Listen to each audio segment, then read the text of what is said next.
Thank you very much, everybody, once again for joining us. This is another moment where I would like us to have a conversation. And this time, we're going to get to the bottom of it.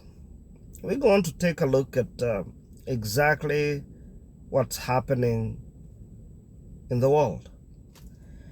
But we must start from the basics, redefining what has been defined to us by our forefathers, our forebearers, in all kinds and manners that to us sometimes I don't agree with.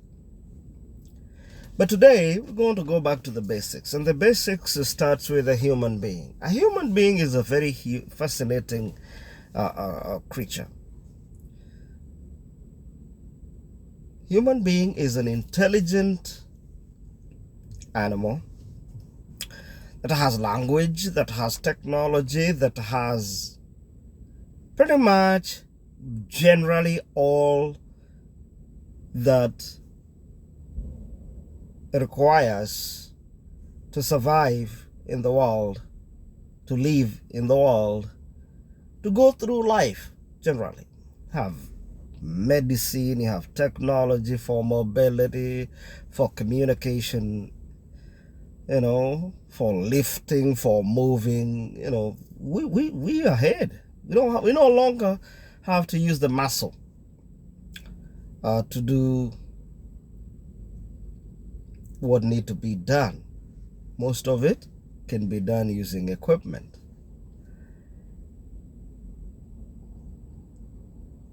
That being said, we must also realize that despite the fact that we have so much resources, so many goods and services available at our disposal, available everywhere and anywhere,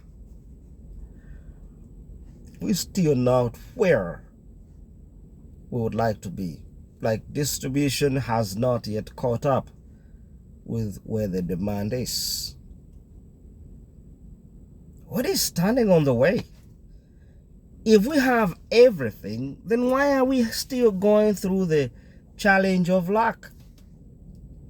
The answer to that is very simple, is government interference. Governments have been interfering for decades, in most cases,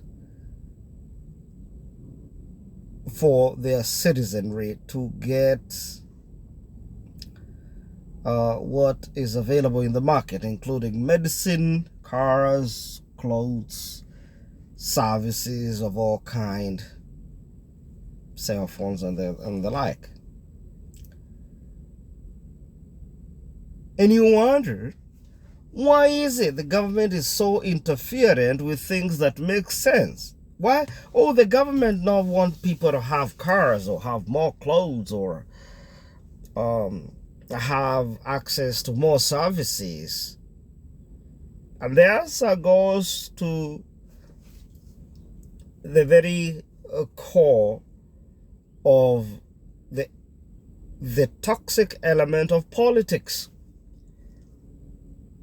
And it goes like, politics is the only thing that even when you know the truth, you still agree with the false statement.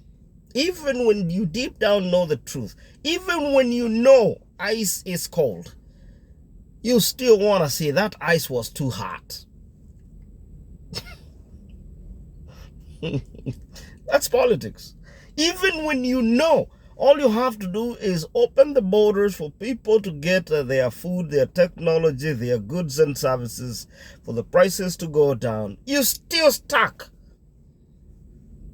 in that position of protectionism, protecting the visible 10 at the expense of the diffused millions.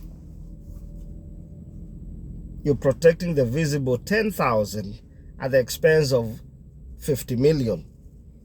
Isn't that amazing? And yet, even with that particular knowledge, we still practice politics and allow politics to continue propagating that big lie. It costs us money, and we still don't have the capability. We have the capability, but don't go ahead and move to stop politics from standing on our way. That is amazing. It is amazing. And all we have to do is to allow whoever is producing whatever goods, cheapest and of high quality, to bring it to us. And we produce what we produce cheapest and high quality. We take it to them. The prices will be lower. Everybody will be happy eventually. It's not a zero-sum game. There is always something that we can produce, including trees and tree branches or dirt or building blocks or steel, gold or potatoes, something, clothes, vitenges, leather, beef, cows, you know. But this concept of protectionism is a sickening one. Who are you protecting? You're protecting the few that are known, that are vocal, that have the capability to engage in political activities at the expense of millions. The few that are producing at a very high cost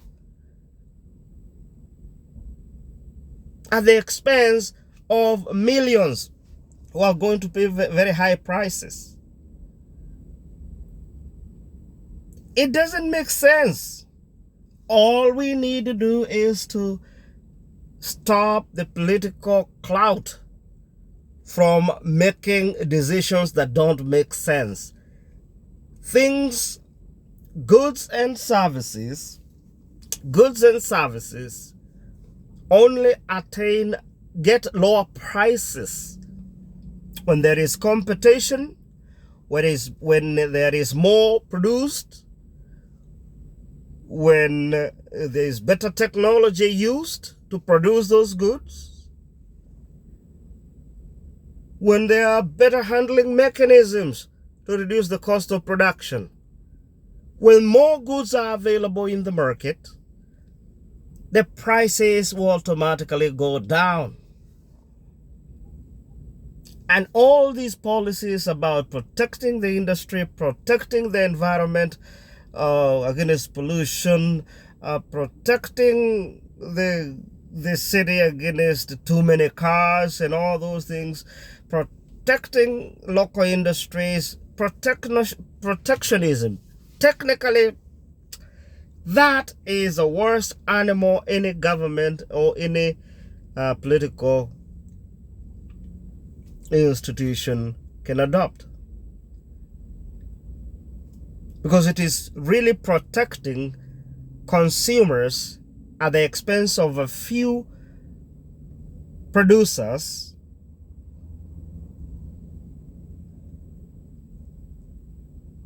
against lower prices. You don't want consumers to get lower prices because it is gonna hurt the producers. We are not for producers. When we were getting into this arrangement, we didn't have the idea that producer is part of us. They either produce at lower cost or ship out or shut down. I'm not for the producer. I am for lower prices. You should be for lower prices, high quality, lower prices. That's all there is to it. My name is John Mutungi, and I approve this message.